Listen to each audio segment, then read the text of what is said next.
Jadi gini, literally tadi pagi gue tuh gabut banget. Terus which is gue mikir, gue deh gercep bikin video, satset langsung gas. Anyway, pokoknya gitu deh. Paham kan maksud gue?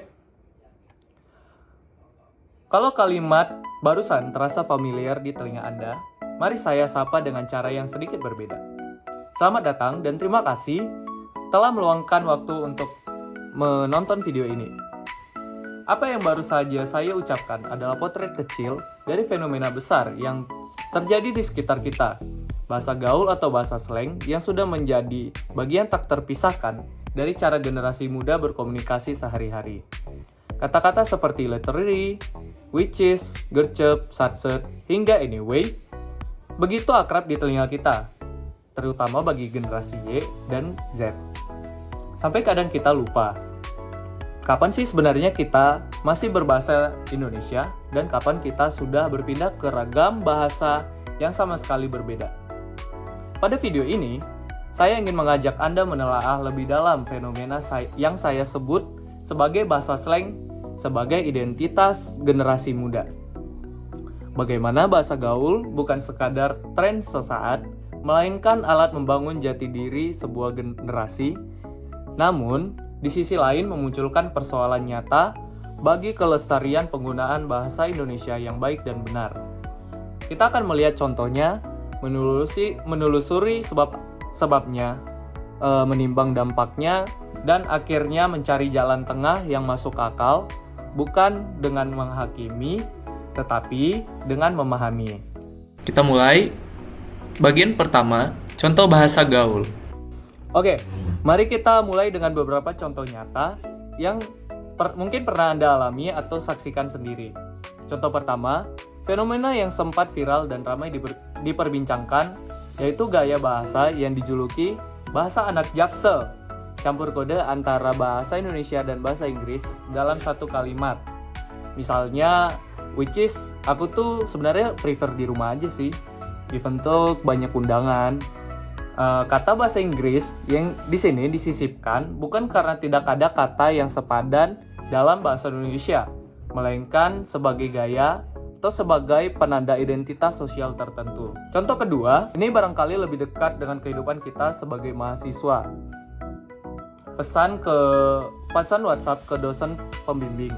Tidak sedikit mahasiswa yang mengirim pesan seperti, "Met pagi kak, jadi gini, aku nggak bisa hadir hari ini soalnya lagi sakit, mohon dimaafkan ya."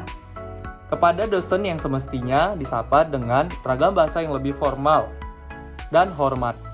Di sini bahasa gaul tidak lagi sekadar dipakai antar teman sebaya, tetapi merambah ke ranah yang menuntut kesantunan dan keformalan berbahasa.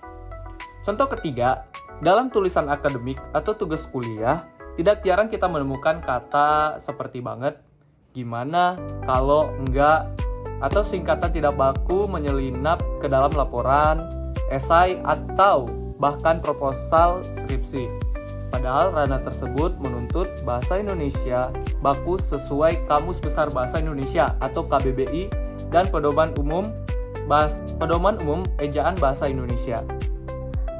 Ketiga contoh ini menunjukkan satu pola yang sama.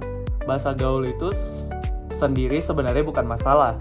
Masalahnya muncul ketika batas antara ragam bahasa santai dan ragam bahasa formal menjadi kabur atau penuturnya tidak lagi menyadari kapan harus berganti kostum bahasa.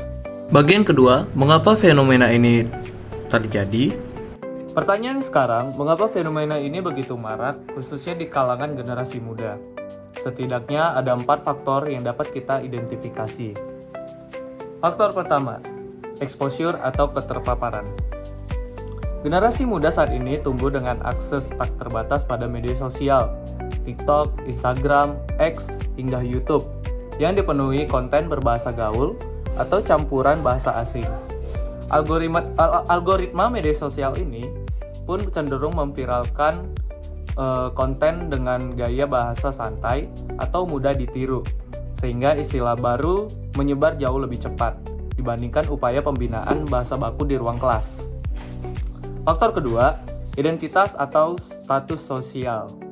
Dalam ilmu sosiolinguistik, bahasa tidak hanya berfungsi sebagai alat komunikasi, tetapi juga sebagai penanda identitas kelompok. Ketika seseorang memakai istilah seperti satset, kuy, atau anjay, ia sedang menyatakan, saya bagian dari kelompok ini, saya mengikuti zaman dan saya relevan. Bahasa gaul menjadi simbol keakraban suatu komunitas, sekaligus cara membedakan diri dari generasi sebelumnya. Faktor ketiga, kebutuhan akan efisiensi dan ekspresi.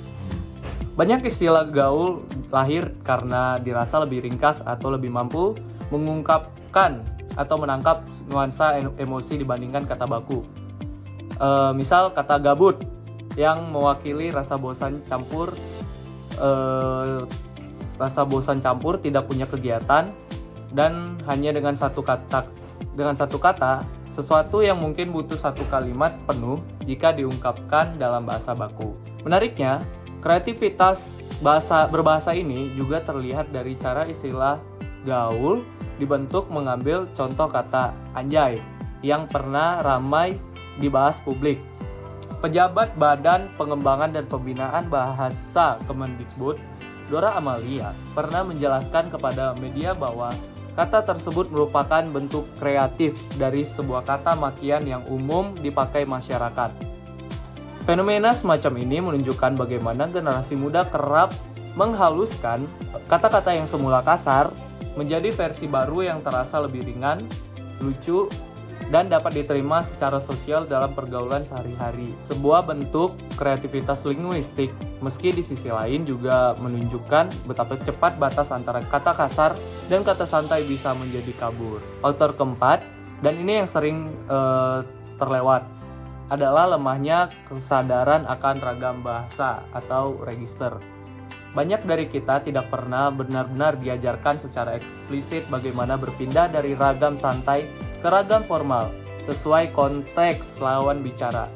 Akibatnya, kebiasaan berbahasa santai yang terus dipakai akhirnya terbawa tanpa sadar ke ranah yang menuntut keformalan.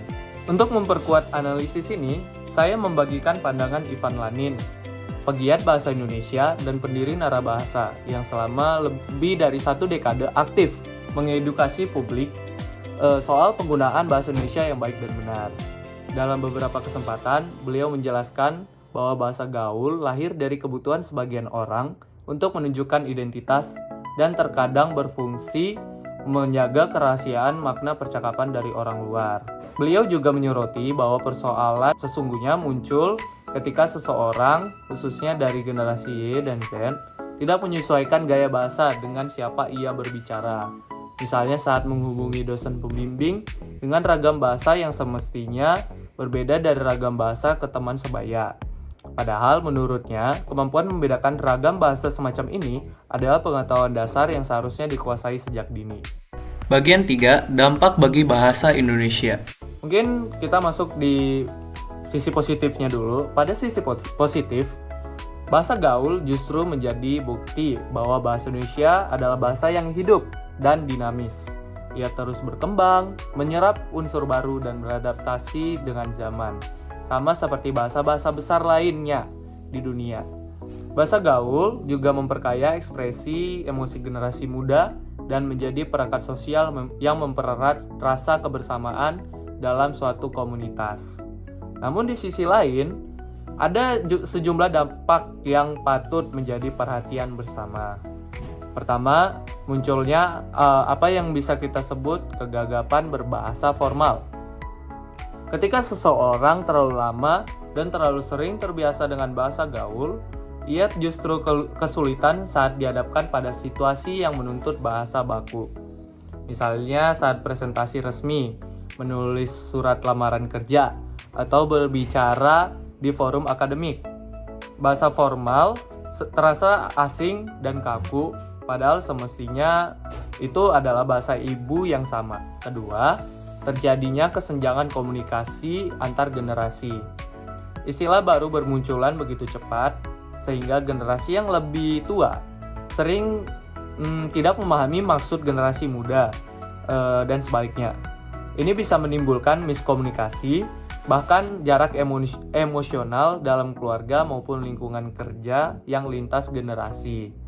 Ketiga, dan ini yang paling relevan dengan konteks akademik kita, adalah menurunnya kualitas tulisan formal, tugas kuliah, skripsi yang tercampur bahasa gaul, mencerminkan lemahnya kemampuan membedakan ragam bahasa, sesuatu yang pada akhirnya dapat mempengaruhi kredibilitas penulisnya di mata dosen, pembaca, atau calon pemberi kerja.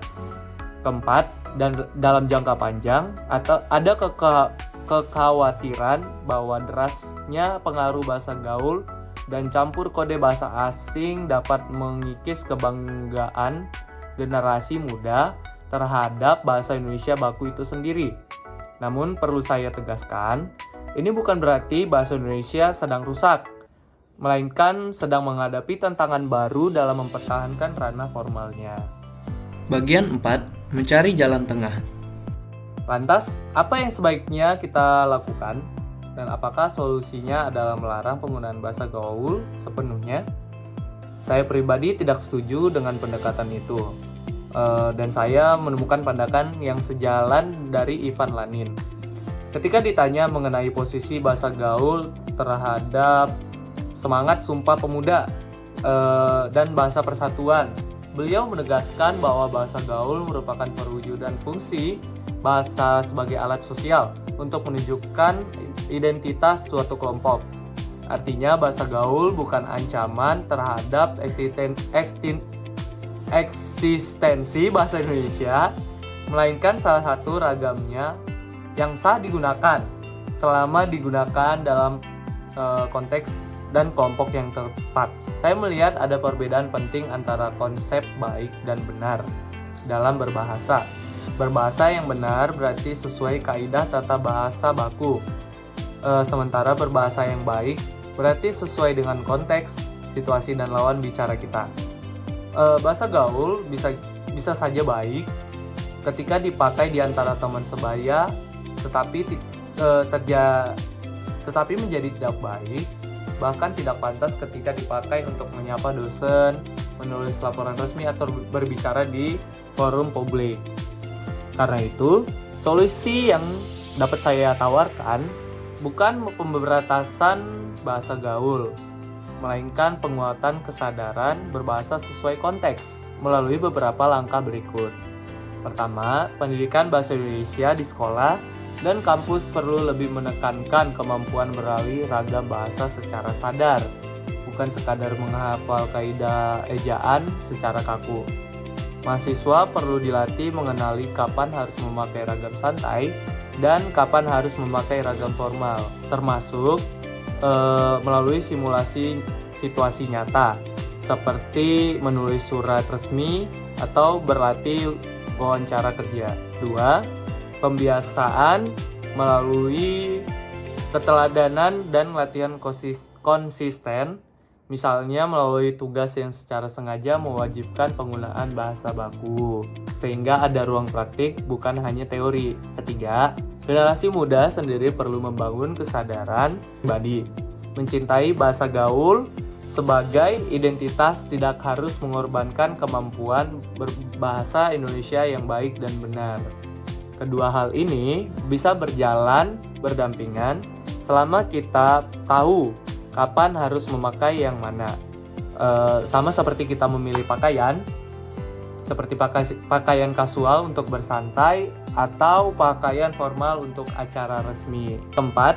Di tingkat yang lebih luas, lembaga seperti Badan Pengembangan dan Pembinaan Bahasa perlu hadir secara kreatif di ruang digital, tempat generasi muda berkumpul, alih-alih hanya mengandalkan kampanye konvensional yang terasa jauh dari keseharian anak muda. Bagian penutup, harmoni bahasa. Akhirnya kita sampai di bagian terakhir, yaitu penutup, yang pada akhirnya bahasa gaul dan bahasa Indonesia baku bukanlah dua kubu yang harus saling mengalahkan. Keduanya adalah dua ragam dari satu bahasa yang sama, yang hidup berdampingan, masing-masing dengan ruang dan fungsinya sendiri. Bahasa gaul adalah identitas, ekspresi, dan perekat sosial generasi muda. Namun bahasa Indonesia yang baik dan benar adalah jati diri bangsa, alat berpikir yang yang presisi, dan modal yang akan menentukan bagaimana kita dipandang dalam forum-forum yang lebih luas dan lebih formal. Sekian dari saya, terima kasih telah menyimak sampai akhir. Sampai jumpa di kesempatan selanjutnya. Bye-bye.